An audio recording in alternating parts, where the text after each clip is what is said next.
شہنشاہ ولایت تھے، وہ سردار اولیاء،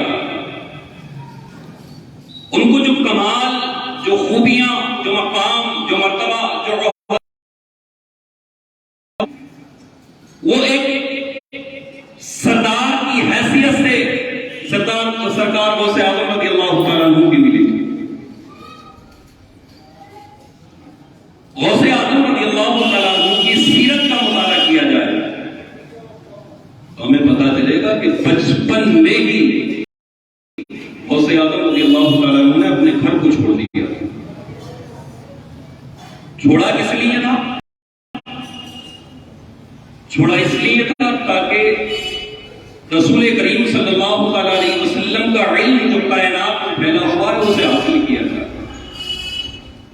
آپ لوگ ماں باپ کو چھوڑ کر کے آتے ہیں،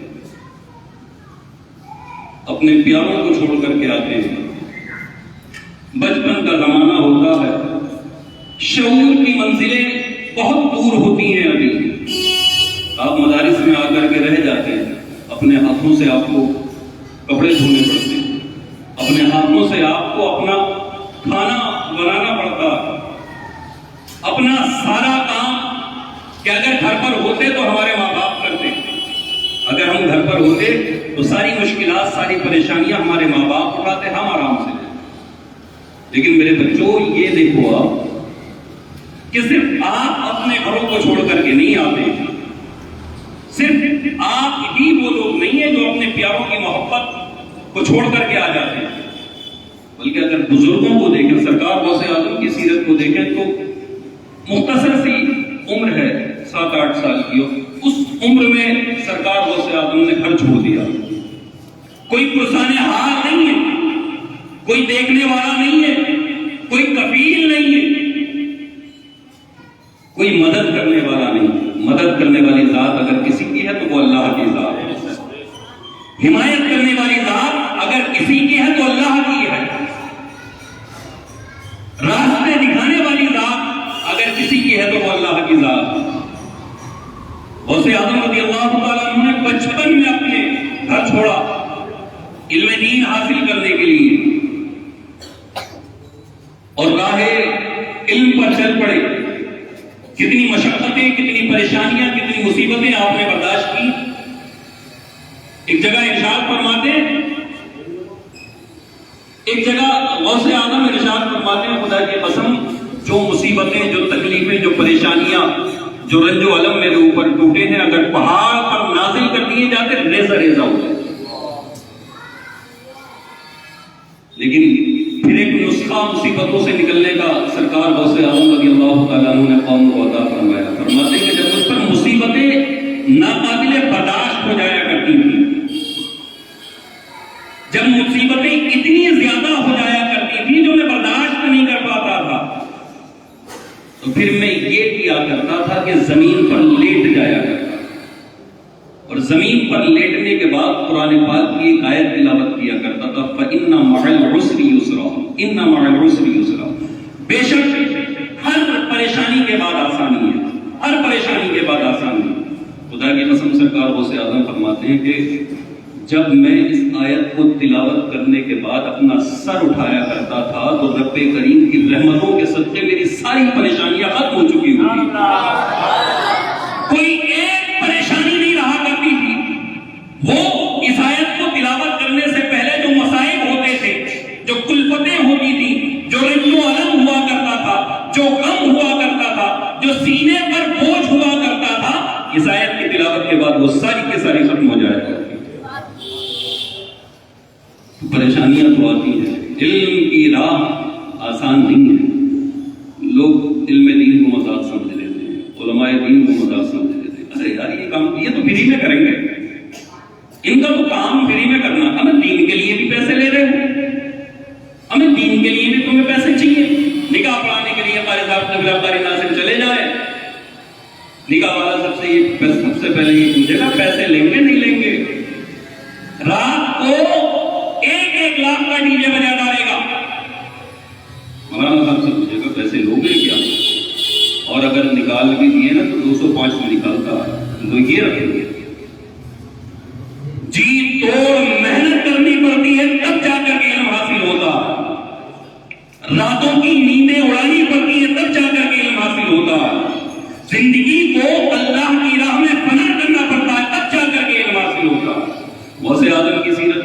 سرکار غوث اعظم رضی اللہ تعالیٰ عنہ ارشاد فرماتے ہیں ایک مرتبہ ایسا ہوا کہ فاقہ کشی عروج پر پہنچ گئی، 15 دن سے کھانا نصیب نہیں ہوا۔ بتائیے آپ لوگوں کو کھانا روز ملتا ہے نہیں ملتا؟ آپ کا مقام اعلیٰ ہے یا سرکار غوث اعظم کا مقام اعلیٰ ہے؟ آپ کو اگر ترکاری میں تھوڑی سی ہلکا پن مل جائے یا سبزی تھوڑی سی ہلکی مل جائے نا تو شکایت آ جاتی ہے ہمارے پاس کہ حضرت کھانا بڑا بیکار سا مل رہا ہے اور بڑی پریشانی ہے، روٹی اتنی موٹی موٹی مل رہی۔ غوث اعظم کو دیکھو، غوث اعظم رضی اللہ تعالیٰ عنہ فرماتے ہیں 15 دن سے کھانا نصیب نہیں ہوا، اور 15 دن پہلے بھی حال یہ تھا کہ جب بھوک لگا کرتی تھی نا کھانا نہیں ملا کرتا تھا، سبق پڑھنے کے بعد اساتذہ کرام سے جنگلوں میں نکل جایا کرتے تھے، اور جنگلوں میں جو پتے ہوا کرتے تھے، جو گھاس ہوا کرتی تھی، کھانے لائق کوئی چیز ہوا کرتی تو وہ اٹھا کر کے کھایا کرتا تھا۔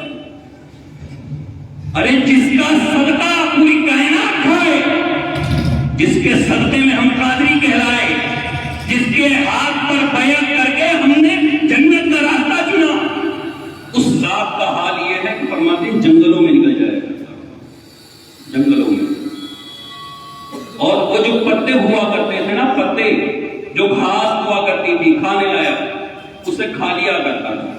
فرماتے ہیں خدا کی قسم میں نے اتنے پتے کھائے، اتنے پتے کھائے کہ میرا یہ جو گلا ہے نا اس میں سبزیوں کے آثار نظر آنے لگے، یہ گلا ہرا ہو گیا تھا سبزی کھا کھا کر کے۔ آپ کو گوشت ملتا ہے، آلو ملتے ہیں، انڈے ملتے ہیں، پوری فہرست بنا کر کے دے رکھی ہے ہم نے کہ صاحب یہ کھانا بچوں کو کھلانا، اور فرماتے ہیں میرا گلا ہرا ہو گیا تھا، میں اسے کھایا کرتا تھا۔ ایک مرتبہ ایسا ہوا کہ سبق پڑھنے کے بعد اپنے اساتذہ کرام سے بھوک لگی تھی، جنگل میں نکل گیا۔ آپ کو ناشتہ بھی ملتا ہے، کھانا بھی ملتا ہے، 2 ٹائم ملتا، جنگل میں نکل گیا، اور نکلا اس لیے تھا کہ کچھ پتے وغیرہ مل جائیں گے تو کھا لوں گا اٹھا کر کے۔ فرماتے ہیں خدا کی قسم میں پہنچا، مجھ سے پہلے سینکڑوں فقراء وہاں پر جنگلوں میں وہ پتے تلاش کر رہے ہیں۔ بڑی آسانیاں ہیں، بڑی راحتیں ہیں، بڑا سکون ہے، بہت اطمینان ہے، عالیشان منزلیں، عالیشان بلڈنگیں ہیں، رہنے کے لیے کمرے ہیں، پڑھنے کے لیے عمدہ درسگاہیں ہیں۔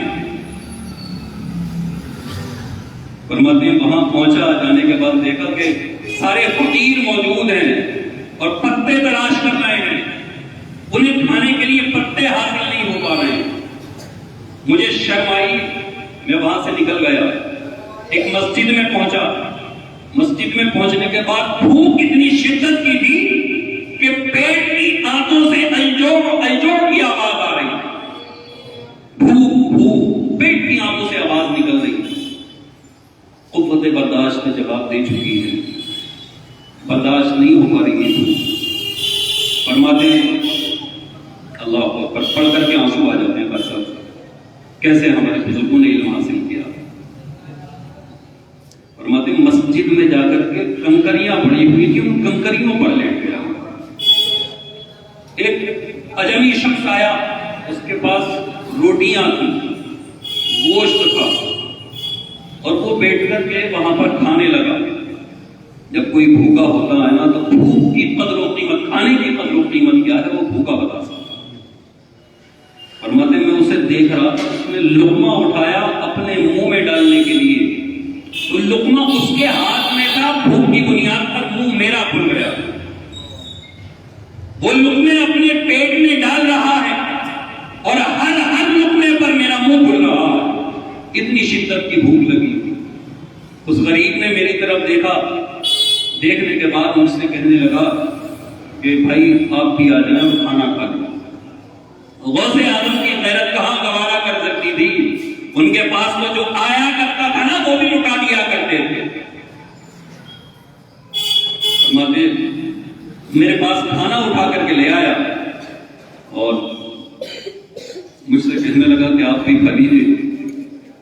میں نے اس سے منع کیا اور اس نے مجھ سے پوچھا اچھا یہ بتائیے کہ یہاں کوئی بندہ عبد القادر ہے؟ تو سرکار غوث اعظم فرماتے ہیں عبد القادر تو میں ہی ہوں۔ بولے آپ نہیں، وہ ایک بچہ پڑھنے کے لیے آیا ہے جیلان سے، بچے کے بارے میں معلومات کرنا چاہتا ہوں. سرکار غوث اعظم فرماتے ہیں وہ جیلان سے پڑھنے جو بچہ آیا ہے نا وہ میں ہی ہوں. اس نے اتنا سنا اس کی آنکھوں سے آنسو جاری ہو گئے, رونے لگا اور بے قرار ہو گیا, تڑپ گیا. کہتا حضور مجھے معاف کر دیجیے, میں 15 دن سے آپ کو تلاش کر رہا ہوں لیکن آپ کا کہیں مجھے پتا نہیں لگا کہ آپ ہیں کہاں ہیں. 15 دن سے آپ کو تلاش کر رہا ہوں. آپ کی والدہ ماجدہ نے نا 8 دینار آپ کے لیے بھیجے تھے. 15 دن سے آپ کو تلاش کر رہا ہوں. میرے پاس جو میرا سرمایہ تھا وہ ختم ہو گیا. آج یہ آپ کی والدہ نے جو 8 دینار بھیجے تھے نا, مجبوراً اس پیسے سے, اس 1 دینار سے میں نے کھانا خریدا. پیسہ آپ کا, آپ کی والدہ نے بھیجا. سرکار یہ کھانا بھی آپ کا ہے. پہلے تو میں نے آپ کو اپنا مہمان بنایا تھا لیکن خدا کی قسم یہ کھانا بھی آپ کا اور میں مہمان بھی آپ کا ہوں. اب آپ مجھے اجازت دیں تو مجھے بھوک اتنی شدت کی لگی تھی کہ برداشت نہیں ہو رہی تھی. امانت میں نے خیانت کی. سرکار غوث اعظم فرماتے ہیں بھائی کوئی بات نہیں. اس نے وہ باقی دینار سرکار غوث اعظم کو دیے, کھانا سرکار غوث اعظم کے سامنے رکھا. سرکار غوث اعظم نے بھی کھایا, اس بندے نے بھی کھایا. 8 دینار دیے تھے والدہ نے سرکار, اور 1 دینار کا وہ کھانا آ گیا. باقی جو 7 دینار بچے تھے نا سرکار غوث اعظم نے وہ سارے فقیروں پر صدقہ کر دیے. بتائیے وہ ذات کہ جسے 15 دن 1 مہینہ کھانا نصیب نہ ہوگا ہو, کہ جنہیں کھانے کے لیے پتے ملتے ہوں اور کبھی کبھی حال یہ ہوتا ہو کہ پتے بھی نصیب نہ ہوتا ہو کھانے کے لیے, انہوں نے اس کے باوجود بھی علم حاصل کیا. اس کے باوجود بھی انہوں نے علم دین کی دولت کو حاصل کیا. اور آج ہمارا حال یہ ہوتا ہے کہ ہم لوگ ساری آشائی سے, ساری نعمتیں ہونے کے باوجود بھی پڑھنا نہیں چاہتے. اساتذہ پڑھاتے ہیں, محنتیں کرتے ہیں, دین آپ کو سکھانے کی کوشش کرتے ہیں, لیکن اس کے باوجود یار ہم لوگ پڑھنا نہیں چاہتے. ہم غوث اعظم کے ماننے والے ہیں نا, بولو. جو غوث اعظم نے یہ محفل کیوں سجائی ہے, ہمیں یہ تو اسی لیے سجائی ہے نا کہ اپنے سرکار غوث اعظم کی ہم یاد بنا سکیں. سرکار غوث اعظم کی ہم نے محفل اسی لیے سجائی ہے کہ ان کے کارناموں کو ہم یاد کر سکیں. سرکار غوث اعظم کی بارگاہ میں ایک بچہ آیا, عورت لے کر کے آئی. مقام اگر حاصل کرنا ہے تو بزرگوں کے طریقہ کار کو اپنانا پڑے گا. دنیا کو لوگ کہتے ہیں کہ صاحب دنیا تو علم والے کے قدموں میں جھکتی ہے, لیکن آج کی ڈیٹ یہ ہے کہ علم والے دنیا کے قدموں میں جھک رہے ہیں. چاپلوسی اتنی زیادہ بھری پڑی ہے کہ اپنے علم کی بندے کو قدر ہی نہیں ہے. خدا کی قسم جو حقیقت میں علم والا ہے وہ کسی دنیا دار کے آگے جھک ہی نہیں سکتا. وہ اگر جھکتا ہے تو احمد مختار کے آگے جھکتا ہے, وہ اگر جھکتا ہے تو سید اگر ابرار کے آگے جھکتا ہے, وہ اپنا سر جھکاتا ہے تو اللہ رب العزت کی بارگاہ میں جھکاتا ہے. سرکار غوث اعظم کی بارگاہ میں ایک عورت آئی, قرضہ اپنے چھوٹے سے بچے کو لے کر کے آئی. آنے کے بعد کہتی ہے حضرت یہ بچہ نا آپ سے بڑی محبت کرتا ہے اور اس کے دل میں آپ کی بڑی الفت ہے, یہ آپ کے دیدار کے لیے تڑپتا رہتا ہے. ایسا کریں آپ اسے اپنی بارگاہ میں قبول فرما دیں اور اس کو علم دین سکھائیں. علم دین کے لیے سرکار غوث اعظم نے اس سے کہہ دیا کہ چل اسے میرے پاس چھوڑ جا اور تو چلی جا. ایسا ہی ہوتا بھی ہے, بچوں کو مدارس میں چھوڑ دیا جاتا ہے, ماں باپ چلے جاتے ہیں, وہ چھوڑ کر کے چلی گئی. سرکار غوث اعظم نے نا اسے عبادت اور ریاضت اور مجاہدے پہ لگا دیا. 8 دن کے بعد اماں پھر آتی ہے, لاؤ بچے کو دیکھ کر کے آ جاؤں. آتی ہے تو دیکھتی ہے کہ بچہ جو کی روٹیاں کھا رہا, سوکھی روٹیاں جو کی, بڑی ٹائٹ والی ہوتی ہیں, آپ بتا جانتے ہیں, چبائی بھی نہیں جاتی ہے ڈھنگ سے. وہ جو کی روٹیاں کھا رہا ہے, وہ وہاں سے ہٹی, سرکار غوث اعظم کے پاس پہنچی تو دیکھا کہ آپ مرغا کھا رہے ہیں. اسے بڑا غصہ آیا, میرے بچے کو جو کی روٹیاں کھلا رہا ہے, خود مرغے کھا رہے ہیں. کہنے لگی حضور یہ کون سا انصاف ہے,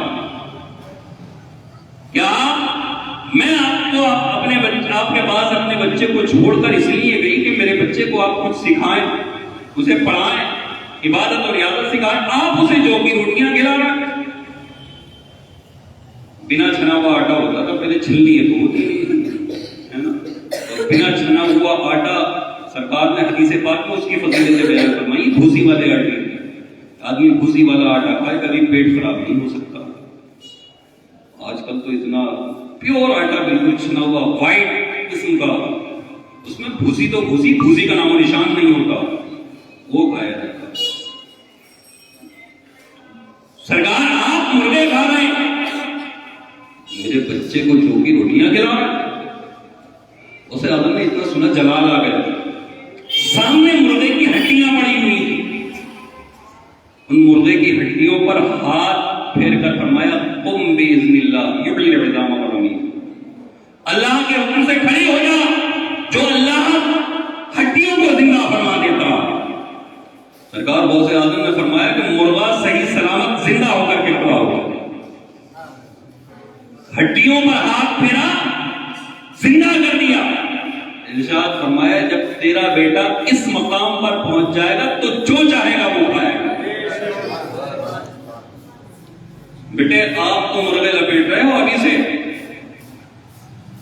انڈے، مرغے، بکرے، ہے نا، عمدہ تندوری روٹیاں، اور اگر ہلکا سا ڈیفیکٹو کھانا مل جائے، ارے صاحب کھانا بڑا بیکار ملتا ہے، ہوٹل والے کو بلاؤ، یہ خود بکرے بن گئے کھا کھا کے۔ میرے عزیز، میرے بچوں ذرا یہ بتاؤ، علم دین حاصل کرنے کے لیے مشقت اٹھانی پڑتی ہے نہیں پڑتی؟ علم آپ کو کیا نہیں دیتا ہے یار؟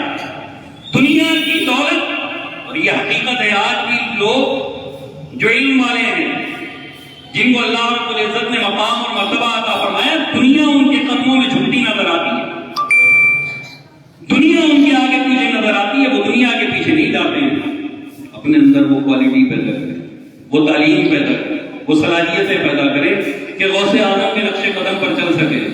غوث اعظم کو کی کرامتیں تو بات کی ہیں، سرکار غوث اعظم نے اگر پہلے درس دیا ہے تو علم دین کا درس دیا ہے، اور علم دین حاصل کرنے کے بعد آپ نے فوراً کرامتیں دکھانا شروع نہیں کر دی۔ سب سے پہلے اگر علم دین کے حصول کے بعد اگر کچھ سکھایا ہے تو اللہ کی عبادت کو سکھایا ہے، اللہ رب العزت کی عبادت کیسے کی جاتی ہے وہ سکھایا۔ صاحب حاجت الاسرار ارشاد فرماتے ہیں کہ سرکار غوث اعظم رضی اللہ تعالیٰ عنہ نے 40 سال کنٹینیو لگاتار عشاء کی وضو سے فجر کی نمازیں ادا کی۔ ایک رات میں سرکار غوث اعظم پورا قرآن مجید کی تلاوت ختم کیا کرتے تھے، ہر رات کم سے کم 1000 رکعت نفل نماز ادا کیا کرتے تھے۔ سرکار غوث اعظم کی عبادتوں کا حال تھا۔ آج حال یہ ہے کہ غوث اعظم کے نعرہ ہم لگاتے ہیں، یا غوث المدد، غوث کا دامن نہیں چھوڑیں گے، غوث کا دامن نہیں چھوڑیں گے۔ غوث کا دامن پکڑنے کا مطلب صرف یہ نہیں ہے کہ محفل سجا لی جائے اور 2-4 لڈو لپیٹ لیے جائیں، پیٹ میں ڈال دیے جائیں، ہے نا، اور فاتحہ پانی کر کے سارے کام بھلا دیے جائیں۔ سرکار غوث اعظم کی محفل سجانے کا مطلب یہ ہوتا ہے میرے پیارے کہ غوث اعظم کے نقش قدم پر چلا جائے، سرکار غوث اعظم کی راہ کو اپنایا جائے، غوث اعظم کی پیروی کی جائے، غوث اعظم نے جو درد، جو نصیحتیں، جو احکام ہمیں عطا فرمائے ان پر عمل کیا جائے۔ یہ چیز جو ہوتی ہے نا، یہ حقیقی محبت کی دلیل ہوا کرتی ہے۔ یہی چیز وہ ہوتی ہے جو محبتوں کو اجاگر کرتی ہے، جو ظاہر کرتی ہے، ورنہ تو دنیا نعرے لگاتی ہے کہ غوث کا دامن نہیں چھوڑیں گے، غوث کا دامن نہیں چھوڑیں گے، 11ویں مناتی ہے، بڑی دیگیں چڑھائی جاتی ہیں، لیکن اگر ان سے پوچھو نا کہ سرکار غوث اعظم رضی اللہ تعالیٰ عنہ نے کیا کیا فرمایا ہے، کیا کیا تعلیمات ہیں، تو انہیں ایک تعلیم پتہ نہیں ہوتی ہے۔ حضور غوث اعظم رضی اللہ تعالیٰ عنہ نے ارشاد فرمایا، صاحب حاجت الاسرار ارشاد فرماتے ہیں، سرکار غوث اعظم فرماتے ہیں کہ یہ زندگی جو اللہ نے تمہیں عطا فرمائی ہے اس کو غنیمت جانو، اس لیے کہ پتہ نہیں کب زندگی کا دروازہ بند کر دیا جائے۔ نیک اعمال یہ ذریعہ نجات ہے، انہیں غنیمت جانو، اس لیے کہ پتہ نہیں کب تمہاری زندگی کا چراغ گل ہو جائے، پھر تمہارے اعمال کا رجسٹر بند کر دیا جائے۔ اللہ رب العزت نے ابھی توبہ کا دروازہ کھلا رکھا ہے، اس کو غنیمت جانو، اس لیے کہ کہ پتہ نہیں توبہ کا دروازہ کب بندے کے اوپر بند ہو جائے. اللہ نے آپ کو زندگی بھی عطا فرمائی ہے. اللہ رب العزت نے آپ کو علم دین کی راہ پر بھی ڈال رکھا ہے. رب کریم کی عبادت کریں, علم دین حاصل کریں. علم دین حاصل کرنے کے بعد نا جو بندہ جتنا زیادہ علم حاصل کرتا اللہ کی بارگاہ میں اتنی ہی توبہ کرتا ہے. اللہ کی بارگاہ میں توبہ کیا کریں. رب کریم کی بارگاہ میں دعا ہے پروردگار ہم سب کو دارین کی سعادتیں عطا فرمائے, ہماری اس محفل کو قبول فرمائے. وآخر دعوانا الحمدللہ رب العالمین. السلام علیکم.